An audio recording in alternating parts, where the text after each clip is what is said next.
A faded orange dress, a pink cap stained with blood, and a torn white sock. These were the only silent witnesses found in 2013, inside a truck buried in the mountains of Chihuahua. Belongings that had waited 19 years underground to tell the truth about the horror Isabella Martinez, a 12-year-old blonde girl, experienced before dying alongside her trucker father in March 1994. Who could be capable of brutally murdering a father and raping his young daughter? Why did they bury the entire truck as if it were a giant grave? How did they manage to hide such an atrocious crime for nearly 2 decades? The answer lay buried beneath tons of earth, waiting for someone brave enough to uncover a truth that would shake an entire community. A truth so disturbing that some preferred it to remain buried forever. This is the darkest story the mountains of Mexico have ever kept. Make sure to subscribe to the channel so you don't miss more cases like this one. And tell me in the comments where you're watching from. In the mountains of Chihuahua, Mexico, the year 1994 would forever mark the life of a small community.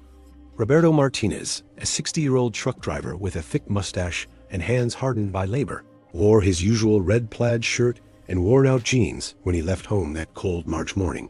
His simple black cap partially covered his graying hair. Beside him was his 12-year-old daughter Isabella, wearing her favorite orange dress and pink cap, her blonde hair shining under the morning sun with that typical 90s haircut she loved. Route that Roberto knew like the back of his hand stretched from Chihuahua to small mining towns. Isabella had insisted on accompanying her father during her school vacation, a tradition they shared every year. The girl loved those trips, watching the landscapes constantly change while her father told her stories from his years on the road. But that day, something terrible happened. Roberto and Isabella never reached their destination. Roberto's blue Kenworth truck, with a license plate well known in the community, simply vanished along with its occupants. The first reports came in when Roberto missed a scheduled cargo appointment in the town of San Miguel. The family waited, assuming mechanical failure or weather delays. But as hours passed without news, concern turned into desperation. Maria Elena, Roberto's wife and Isabella's mother, contacted the local authorities. However, in 1994, communication and tracking systems were limited. The mountainous roads of Chihuahua hid many secrets, and the initial search focused on main roads and canyons known for accidents. The police investigation was rudimentary. Officers took basic statements, recorded the vehicle description, and established a limited search perimeter. The lack of modern technology and proper resources made the search nearly impossible. Days turned into weeks, and weeks into months, with no sign of Roberto and Isabella Martinez. The disappearance deeply shook the trucking community and the entire town. Roberto was known for his honesty and hard work, a respected man who helped fellow drivers in need and always had a smile for neighborhood children. Isabella was a brilliant student, loved by her teachers and classmates. Neighbors organized volunteer search brigades at combed canyons, back roads, and remote areas for months. Every false lead briefly revived hope, only to break it again. Sightings of the blue truck were reported in various states, but none proved accurate. The Martinez family offered rewards that were financially burdensome for them. Maria Elena, devastated by the loss, lit a candle in her window every night, for years, hoping her husband and daughter would return. Isabella's older siblings, now adults, continued to pressure authorities to keep the case active, but over time, official attention dwindled. The social context of the 90s in Mexico didn't favor extensive investigations for working-class families. Police resources focused on high-profile cases or those involving people with political or economic influence. The Martinez family, humble and hardworking, faced the harsh reality of a system that didn't prioritize their tragedy. Rumors began to circulate around town. Some claimed Roberto had fled with money from a shipment, while others suspected a kidnapping linked to the drug trade spreading in the region. These speculations deeply hurt the family, who knew Roberto's integrity and Isabella's innocence. As time passed, the case was officially filed as an unresolved disappearance. The documents were stored in dusty boxes in the basement of the local police station, along with dozens of other cases that were never solved. Years went by slowly for the Martinez family. Maria Elena aged prematurely. Her hair turned completely white, and her face was marked by the lines of constant sorrow. She never remarried, dedicating her life to keeping the memory of her husband and daughter alive. Every anniversary of their disappearance She held masses at the local church and placed photos of Roberto and Isabella on the altar. Isabella's siblings moved on with their lives, but the absence of their youngest sister left an unfillable void. Some moved to other cities, unable to bear the constant reminders. Others stayed close to their mother, offering emotional support, though they couldn't give her the answers she desperately needed. The trucking community also changed over time. New generations of drivers took to the roads, many unaware of Roberto Martinez's story. Technological advances transformed the transport industry. GPS tracking systems, better radio communication, and improved safety protocols. Ironically, these advances came too late to help in the original search. The physical landscape of the region also changed. New roads were built, old paths abandoned, and urban development altered the geography Roberto once knew. Mines active. In 1994 shut down, while new ones opened elsewhere. Over the years, occasional new leads emerged. A retired trucker remembered seeing a similar vehicle abandoned in a remote area years earlier. A construction worker mentioned finding metallic remains that might belong to a truck. Each lead was superficially investigated, but led nowhere. Communication technology evolved as well. The internet gradually reached rural communities, bringing new ways to share information about missing persons.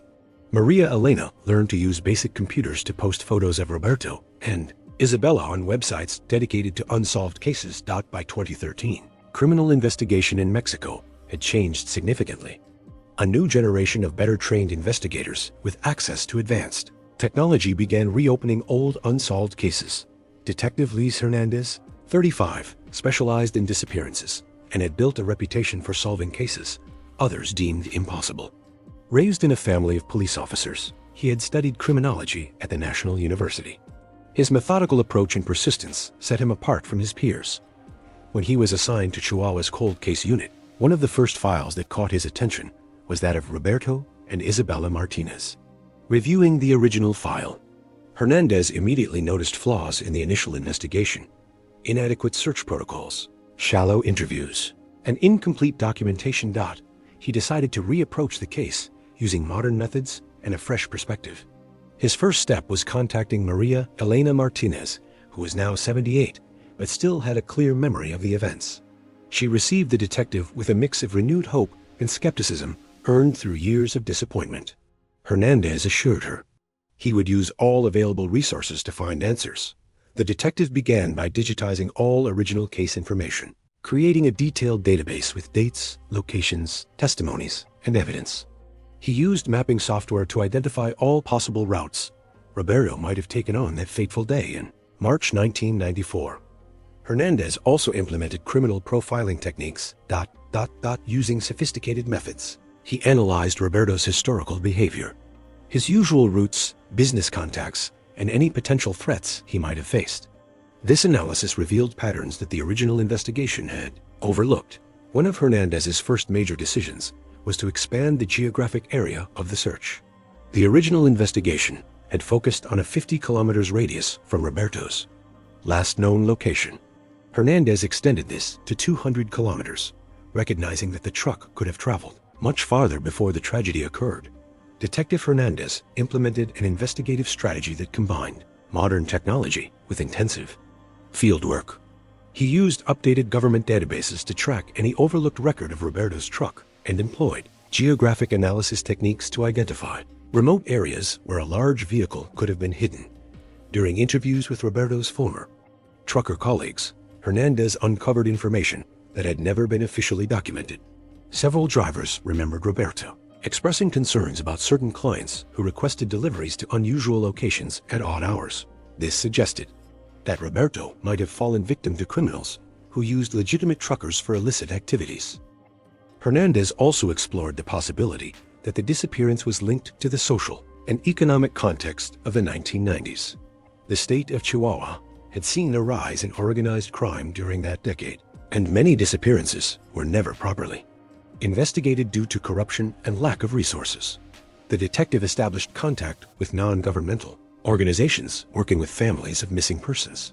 These groups had developed networks of information and search techniques that complemented official efforts. Through these connections, Hernandez gained access to testimonies from people who had chosen not to speak to authorities back in the 1990 South. particularly interesting lead came from a former worker at an abandoned mine. The man recalled that in 1994, some of his colleagues had reported suspicious activity in remote areas near the mine, including the movement of heavy vehicles during the night, information that had never reached the original investigators.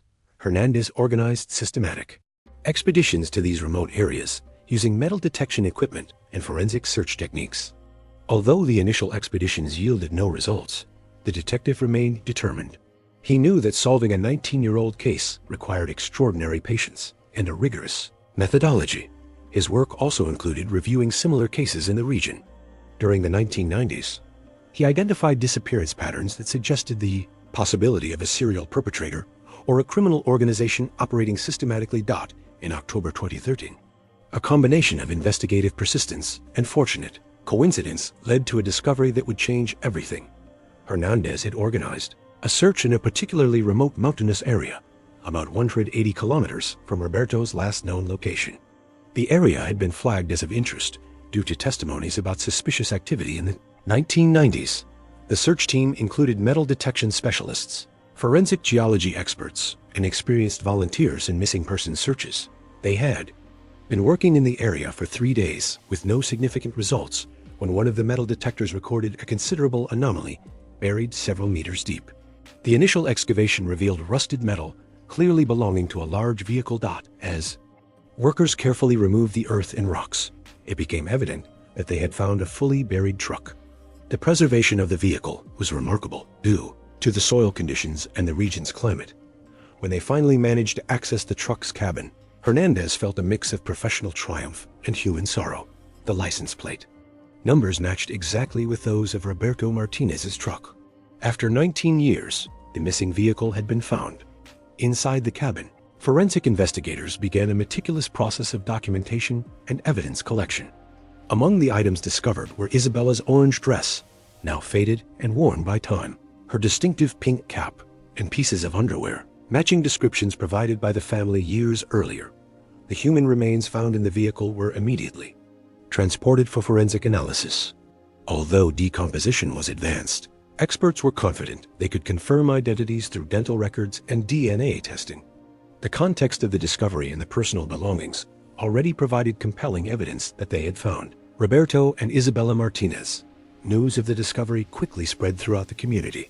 Maria Elena Martinez, now 78, received the call from Hernandez with a mix of relief and renewed grief.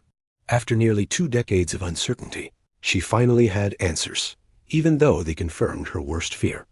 Forensic analysis of the truck and its contents revealed a story more complex and disturbing than initially anticipated. Experts determined that the vehicle had been deliberately buried shortly after the disappearance in 1994, using heavy machinery to create a deep grave that kept its secrets hidden for nearly 2 decades. Physical evidence found inside the truck suggested that Roberto and Isabella had been victims of a violent crime. Ballistic analysis revealed bullet impacts inside the cabin, and the skeletal remains showed signs consistent with gunshot trauma. This information confirmed it had not been an accident, but a deliberate homicide. Even more disturbing, physical evidence indicated that Isabella had been sexually assaulted before her death. Forensic analysis of her belongings and the positioning of the remains provided clear evidence of this additional crime. This revelation added an even more tragic dimension to the case and strengthened Hernandez's resolve to pursue justice. The detective expanded his investigation to include specialists in sexual crimes and forensic psychologists. The emerging profile of the perpetrator suggested an individual or group with detailed local knowledge, access to heavy machinery, and the ability to operate in remote areas without detection. Hernandez also discovered that the route Roberto had been traveling that day was known for other criminal incidents during the 1990s. Several truckers had reported attempted assaults, and some had temporarily gone missing before being found abandoned in remote areas. This pattern suggested a criminal organization, specifically targeting truck drivers. Modern forensic technology allowed for the extraction of evidence that would have been impossible to analyze in 1994. DNA samples were recovered from multiple surfaces inside the truck, and ballistic analysis identified the specific type of weapon used in the crime. This information provided concrete leads that could point to the perpetrators. soil analysis around the burial site revealed that the truck had been placed there using professional construction equipment. Tire marks preserved in deep sediment. Layers provided additional evidence about the vehicles used to transport and bury the truck. With solid forensic evidence in hand, Hernandez entered the most complex phase of the investigation, identifying and locating the perpetrators after 19 years. He used updated criminal databases to search for individuals with histories of similar crimes active in the region during the 1990s. The DNA profile extracted from the truck was compared to national and international databases. While it didn't yield immediate matches, it provided a genetic fingerprint that could be used to confirm suspects' identities once they were identified through other means. Hernandez also employed genealogical investigation techniques, using the DNA found to search for potential relatives of the perpetrators. This innovative methodology had proven successful in other cold cases and represented a powerful tool for solving historic crimes. His next step was to investigate heavy machinery records from the 1990s. The investigation revealed valuable information. Hernandez identified construction companies and contractors who had access to the type of equipment necessary to bury the truck. Employee records from these companies provided a list of potential suspects. One name that came up repeatedly in the investigation was Esteban Morales, a 45-year-old contractor in 1994 who had worked on several construction projects in the region.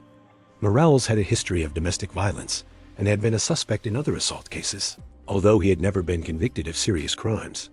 When Hernandez attempted to locate Morales, he discovered that he had died in a construction accident in 2008. However, investigating Morales's former associates and employees from the 1990s revealed connections to other individuals who were still alive and could have been involved in the crime. Interviews with Morales's former employees produced explosive information. Several workers remembered Morales returning from a job in March 1994, acting extremely nervous, and suddenly firing several employees without explanation. One of the workers recalled seeing a blue truck on Morales's property around that time. The investigation also uncovered that Morales had been involved in broader criminal activity, including the theft of truck cargo and money laundering through his legitimate construction operations. Although Esteban Morales was dead, Hernandez identified two of his former associates who were still alive, Carlos Mendoza and Fernando Ruiz, both now in their 60s. Evidence suggested that these men had directly participated in the murder of Roberto and Isabella Martinez and in the subsequent cover-up. Mendoza was arrested at his home in Chihuahua in December 2013. Ruiz attempted to flee upon learning that the investigation was closing in, but he was captured at the U.S. border. Both men initially denied any knowledge of the crime, but the forensic evidence was overwhelming. During interrogations, the full story of what had happened in March 1994 gradually came to light.